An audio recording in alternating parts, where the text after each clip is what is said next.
Hey guys, I hope you're having a wonderful day. Today I'm going to be explaining to you this aspect of why is it that an incident, a very simple incident, let's say like you felt a pop in your throat as someone shared, or you felt a bit choked when you were eating that potato or that bread, and then that incident is what led to your swallowing anxiety. So the answer to this lies in understanding an incident. An incident occurs in your life, and then your mind perceives that incident. So for example, now like this incident of like choking, it occurred, but in that moment, instead of the mind processing that fear, let's say you choked a little bit, and then instead of the mind processing that fear, the mind was not able to process that fear in that moment. Let's say you panicked a lot about it, or let's say it really felt that you really get to the point where you really felt that it was choking you to death. So the mind didn't really adjust to its baseline. So when the mind does not adjust to its baseline, it simply means that it develops a mechanism now where it perceives any swallow, any chewing, or anything which involves that as a threat to it, because it almost led to your death. So when the mind develops this protective mechanism, which is now this fear, it won't just let it go.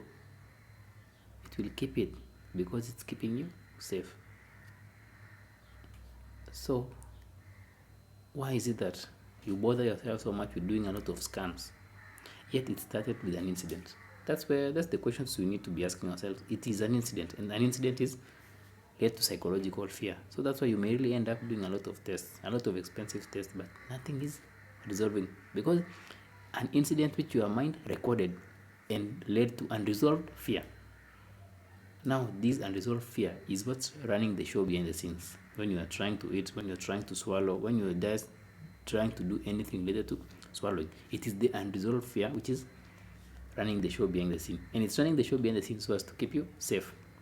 But as years keep going, it's not really keeping you safe, because the moment you avoid eating, you are losing your weight, your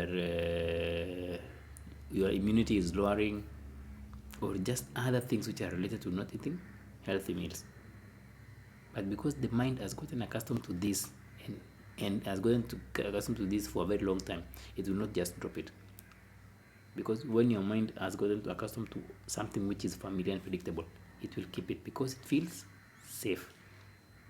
And when something feels safe to the mind, you cannot talk your way through it. You cannot logically tell the mind that, hey, it was just a one choking incident. No, a lot of things are built up around that choking incident, around that unresolved fear. That's why healing is kind of going back to that mind and rewiring the mind to the baseline of where it was before that fear. That is now the baseline. Like telling the mind, hey, it was just one incident and it's okay, and I've made peace with it. So one small incident can lead to a lot of things piling around that one small incident. Yeah.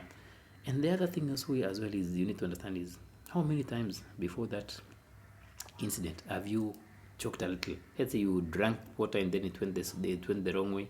Of course, 1,000 times. Even me myself, let's say I was drinking water last week and then it went the wrong way, but I didn't panic about it and started googling about it.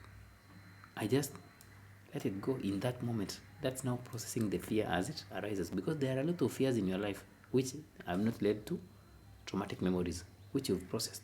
That's how it works. So overcoming that fear of choking is also going to that root and processing that unresolved fear, or like resolving that fear. Once you resolve that fear, you are able to enjoy your meals without googling, enjoy your meals without blending, because you've resolved the fear which led to that unresolved fear, or you've resolved the fear which led to all those things building around that one incident.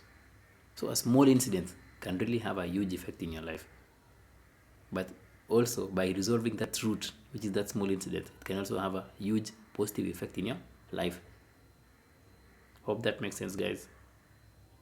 Until next time, share your thoughts on some of the incidents which led to your fear of choking, and what are some of the things you are doing to help you out through this. Until next time, have a nice day.